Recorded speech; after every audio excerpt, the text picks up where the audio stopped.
Bakhal'ezimantshiyane emva kokungakrob'efestileni iinyanga eziliqela abasebenzi abaphantsi kwephulo likarhulumente elimbaxa i-Expanded Works Programme ukutsho eMaxesibeni eMpuma Koloni. Zivaliwe iiPosi ezikufutshane ebebefudula besamkela kuzo imivuzo ngoku bathi bathwaxwa liphango. Batsho bememelela isebe lezothutho ephondweni kuba liqinisekise ukuba bayifumana ngexesha imali yabo kwindawo echanekileyo hayi ezivenkileni njengoko kusenzeka ngoku.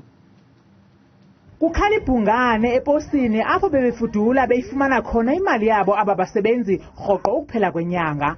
Ubawo uzithulele Mngqinya uxelengele i-EPWP iminyaka engaphaya kwe-10 njengonogada wezilwanyana eziyabula ezindleleni. Ziphelile iinyanga ezimbini engekawufumani umvuzo wakhe, atyhola ngelithi uthe kratya nje kwi-2,700 ukususela ngo-2007. Ndinempahla bendizirebhayela abantwana imibutho ke no-obvious esicikiwe kusukela October singabhatalanga ngoNovember ngofuthi kusukela 2007 urhola imali eyi-1 akunyuka imali ayithini kodwa ufumane ugovernment uyakwazi ukunyusa igranti yabantwana kodwa eyethu ayivumelekanga ngoba yiproject andiyazi iproject enjani nale kuthiwa akunyuka imali ndibuza uba thina umini siwuthenga phi le ndawo ume wandawo kuyo. Abanye babo baqeshelwe ukuncedisa abantwana besikolo kuwela indlela, bathi akho nkqu nosuku olubekiweyo lwempelanyanga.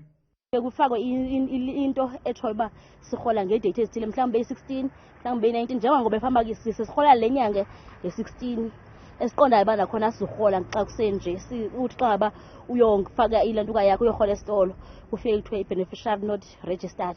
Uceba kuwa 26 umnumzana Monwabisi Tuku uthi ukwehliswa kusonyuswa kwabasebenzi kuyabatyabula ngokwasepokothweni. I-post office msasazi zivaliwe, so abasebenzi ngoku imali njengoba bengenasuku lokurhola kufana noba bayayifuna bayayibhulisa msasazi, because ukuzothiwa maborhola eHardini basuke eHardini xa befika kuthiwe imali ayikho, basuke from Harding to Emthatha.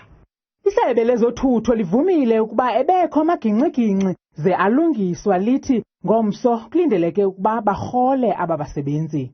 Abanye baba basebenzi bathi baqala ukuxelengela iphulo i-EPWP ngo-2010 noxa kunjalo basangqungqile unamhla oku, kodwa kunjalo bathi abazuyeka ukuphangela kuba inqabile imisebenzi nangona bengahlawulwa ngexesha elifanelekileyo. Kwiindaba zethu kuChannel 163 ngokuphathelwa yiNewsroom Africa, ndinguntsiki Noyiya eMaxesibeni eMpuma Koloni.